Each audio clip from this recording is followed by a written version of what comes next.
Sans dire, voici Joe Washington Ebina le 16 juin 2008 au Palais du Parlement à l'occasion de la journée de l'enfant africain. En ce qui concerne, il m'a aussi été demandé de toucher un petit peu sur les droits de l'homme ici au niveau du Congo. Mon approche est très simple. En ce qui concerne les droits de l'homme en Afrique, je considère que les droits de l'homme ne sont pas respectés en Afrique, en général. Au Congo, en particulier, les droits de l'homme ne sont pas du tout respectés. Il y a énormément de lacunes à ce niveau-là. Je vais prendre des exemples très simples. Les droits de l'homme ont un rapport avec la façon dont les hommes sont traités. Les conditions inhumaines dont les hommes sont traités dans les commissariats aujourd'hui sont impensables. Vous savez, en matière de loi, il est écrit qu'un homme, quand il est arrêté dans un commissariat, doit être détenu pendant 72 heures. Cependant, cette heure n'est jamais respectée, ça va au-delà des heures. Au niveau de la maison d'arrêt, il est précisé que les gens qui sont détenus doivent être là pendant 6 mois avant procès. Mais malheureusement, ce qui se passe, c'est que les gens y restent beaucoup plus longtemps. Et donc, cela montre encore une fois que les choses ne sont pas respectées. Et évidemment, je voudrais ici préciser que le premier responsable en matière de justice, le ministre de la Justice, avait précisé qu'il trouvait ça anormal, justement. Que les gens soient détenus comme ça, avec des durées qui ne sont pas respectées. À titre d'exemple, je voudrais préciser ici qu'au niveau du Congo, il y a un journal bien connu de la place dont le jeune directeur, qui est encore un jeune, le jeune directeur avait été arrêté. Et donc, comprenez qu'au Congo, les journaux ne sont pas subventionnés. Donc, il avait été arrêté sans avoir été entendu pendant une certaine période. Et justement, si la presse aujourd'hui est soumise à un blocage comme ça veut dire qu'il n'y a pas une liberté d'expression, donc il n'y a pas la possibilité de promouvoir les droits de l'homme au niveau de notre pays.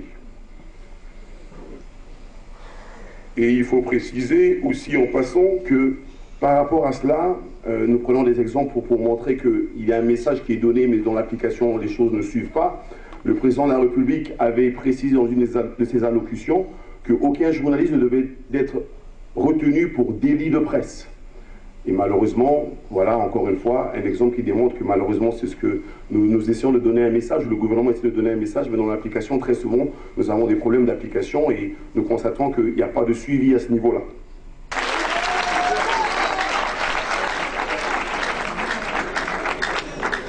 Avec le temps qui passe, je me rends compte qu'il y a certains responsables qui n'ont brillé que par une mauvaise gestion et qui continuent encore à briller par une mauvaise gestion parce que les jeunes n'arrivent pas à s'en sortir par rapport à la gestion actuelle. Ils n'ont pas la possibilité de s'en sortir.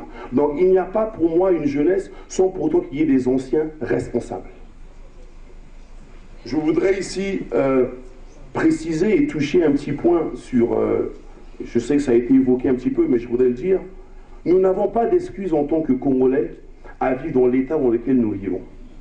Nous avons le soleil, nous avons l'eau, nous avons la terre. Pendant toute l'année, nous devions avoir une culture qui nous permette de nous en sortir et de manger à notre faim.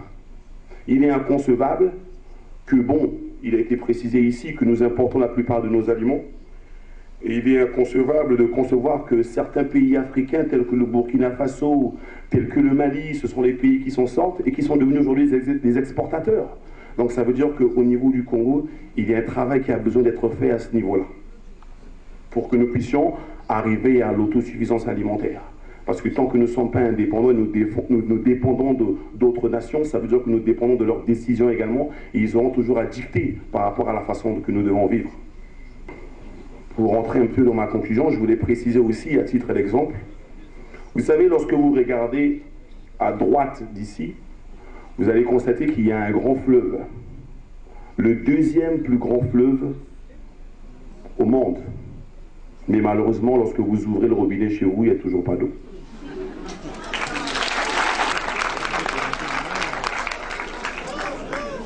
Il livre au développement.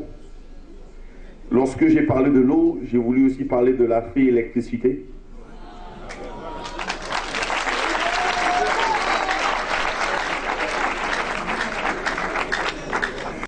En ce qui concerne la jeunesse, vous savez, lorsque je regarde cette salle, je me rends compte évidemment, il y a beaucoup de jeunes qui ont été invités.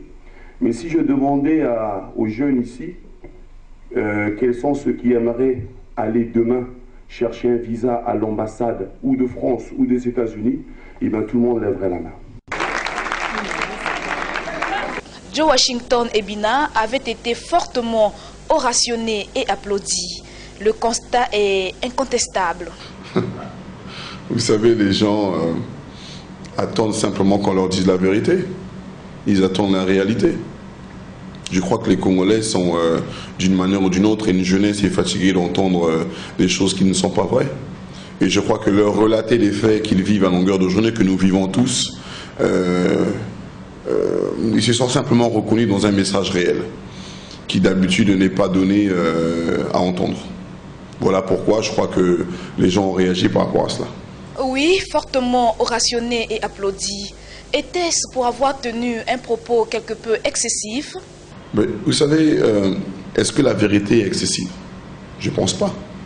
Je crois que relater les faits, c'est simplement quelque chose de normal. On ne peut pas me demander de ne pas dire la vérité lorsque nous vivons tous les mêmes réalités. Donc il était important que je relate à cette jeunesse des réalités. Aujourd'hui, tout jeune Congolais rêve d'obtenir un visa pour aller en Europe, pour aller en France. Les jeunes Congolais dorment pour certains, devant l'ambassade de France pour être les premiers à être accueillis, pour essayer de déposer un dossier pour avoir un visa pour aller en Europe. C'est un scandale national.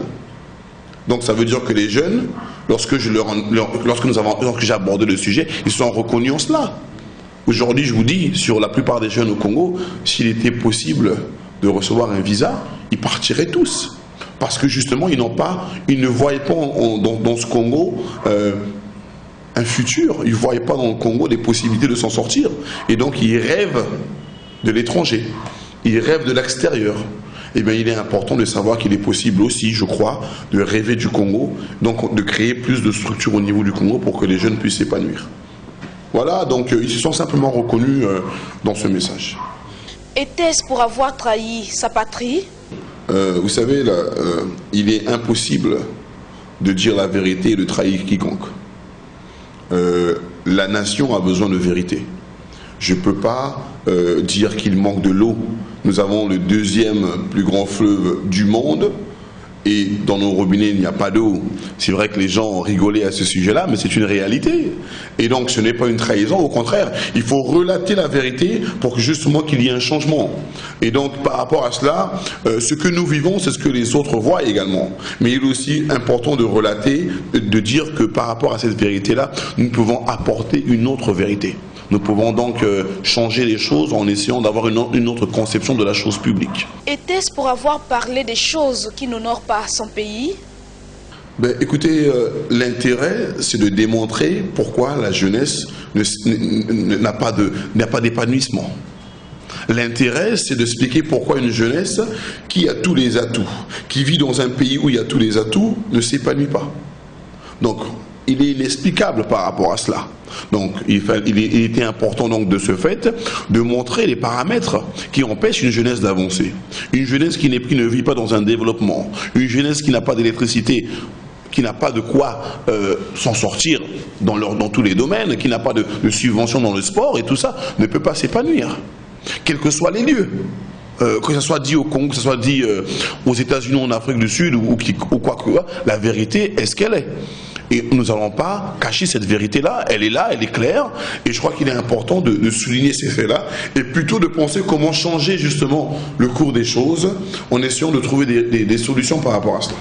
Était-ce pour avoir exposé les faiblesses du pouvoir exécutif? Vous savez, lorsque la Fondation pose des actions, le peuple voit. Lorsque nous aidons les gens le constatent. Lorsque nous organisons à avoir des forages publics, les gens le constatent. Relater les faits ce sont des points clairs. La Fondation pose des actions. Et lorsque maintenant vous me dites que c'est une façon d'exposer le pouvoir en place, vous savez, les faiblesses du pouvoir en place, vous savez, nous, en tant que Fondation, nous ne rentrons pas dans ce genre de débat politique. Les gens qui sont responsables, les autorités responsables de faire un travail, doivent le faire. Mais il est évident que les personnes de bonne volonté, lorsqu'ils font un travail qui n'est pas effectué par ceux qui doivent le faire, il y a évidemment un certain, si vous voulez, des revendications sur ce sujet, un certain mécontentement. Nous n'avons pas, la fondation est à caractère humanitaire. Nous n'avons pas d'ambition politique dans la fondation. Donc